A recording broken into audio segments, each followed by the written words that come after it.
Saat ini benar-benar sudah banyak yang menggunakan, mengingat kalau kita bandingkan dengan bahan bakar solar nih mungkin yang alat berat yang menggunakan listrik lebih murah begitu untuk biayanya. Betul.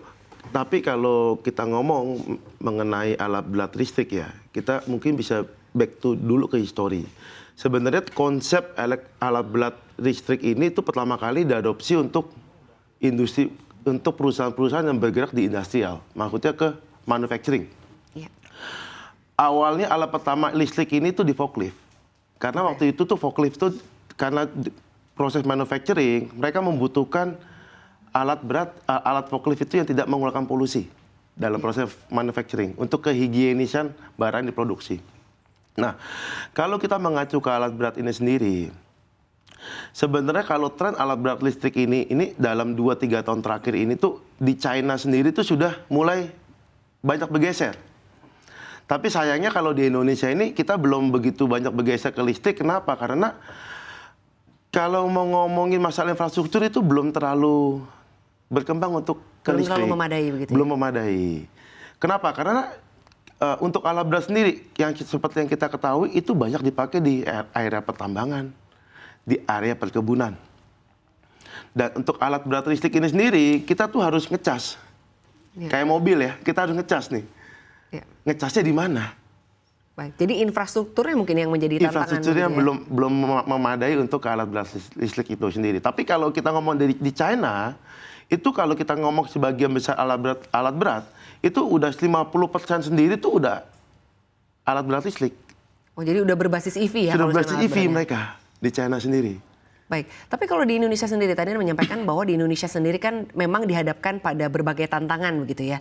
Nah, tapi kalau berbicara mengenai trennya saja, untuk di Indonesia sebetulnya tren dari alat berat yang berbasis EV nih, mungkin jika dibandingkan dengan tahun lalu atau di tahun ini, apakah sudah mengalami perkembangan begitu ya jika dibandingkan dengan tahun sebelumnya? Apalagi kalau tadi di China sendiri kan sudah 50% ya. Sementara kalau di Indonesia mungkin jika kita berbicara wilayah tambangnya begitu ya, tadi juga bahkan kita sama-sama lihat begitu tayangan tadi bahwa kalau alat berat itu biasanya lebih oke atau lebih aman jika digunakan di jalur datar untuk yang berbasis EV. Nah, kalau di Indonesia trennya seperti apa sebetulnya? Oke, mungkin kalau kita bisa ngomong tren ya di Indonesia ini,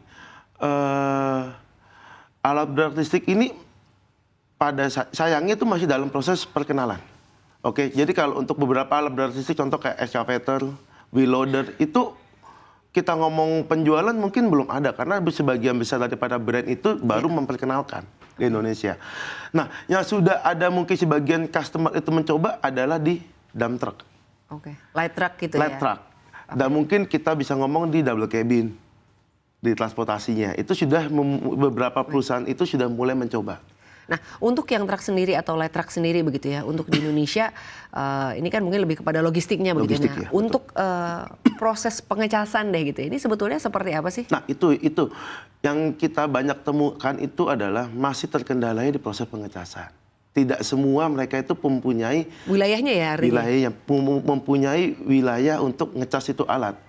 Kalaupun mereka punya, itu mereka harus investasi pembangkit listrik sendiri untuk ngecas.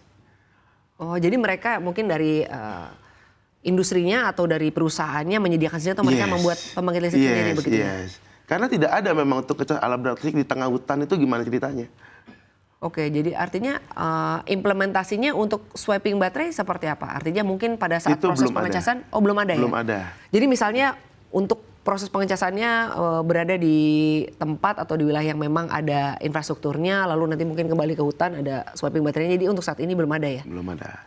Baik, lalu selanjutnya untuk saat ini Indonesia sendiri ya, Anda melihat seberapa siap sih untuk bisa mungkin nanti ke depannya beradaptasi atau menggunakan alat berat yang berbasis EV, artinya butuh waktu berapa lama ya? China saja yang boleh dikatakan negara maju begitu ya, ini sudah 50% ya, atau mungkin baru ya 50% begitu ya. Sementara kalau di Indonesia sendiri Anda melihat butuh waktu berapa lama dan artinya hal-hal apa saja yang perlu segera dibangun atau juga mungkin perlu dukungan pemerintah seperti apa nih terkait dengan penggunaan alat berat berbasis EV? Sebenarnya untuk alat berat yang berbasis EV, apapun yang bentuknya EV, itu diperlukan yang paling penting adalah support dari pemerintah.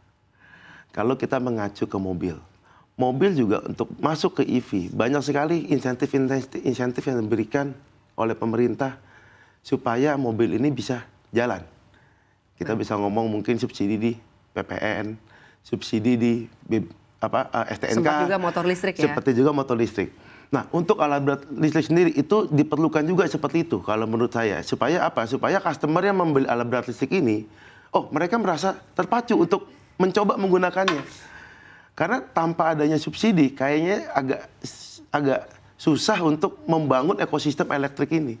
Baik, kalau dari industri sendiri ya begitu ya, atau misalnya dari perusahaan-perusahaan, sebetulnya harapannya kebijakan seperti apa yang akan dikeluarkan oleh pemerintah atau dukungan seperti apa ya, mungkin tadi bukan hanya terkait dengan infrastruktur ya, tapi mungkin dari sisi PPN atau mungkin insentif-insentif seperti apa agar kita bersama-sama nih bertransisi ke alat berat yang berbasis EV.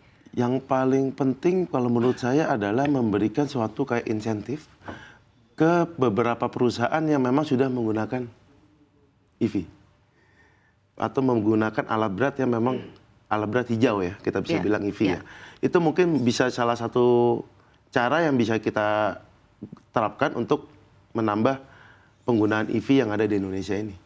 Baik, nah sejauh ini Anda melihat dukungan pemerintah seperti apa? Artinya kan tadi Anda menyampaikan bahwa untuk saat ini Indonesia ini masih baru dikatakan dalam tahap uji coba atau perkenalan begitu ya. Nah, respon dari pemerintah sendiri seperti apa? Artinya kan kalau kita lihat industri ini juga di Indonesia cukup banyak begitu ya.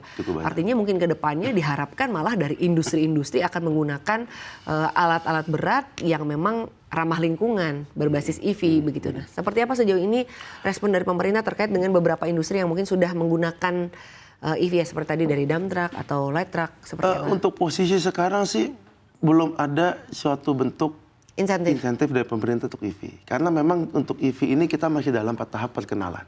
Dan kebanyakan customer yang membeli EV ini untuk memang mereka mempunyai beban moral untuk mencoba sesuatu yang hijau.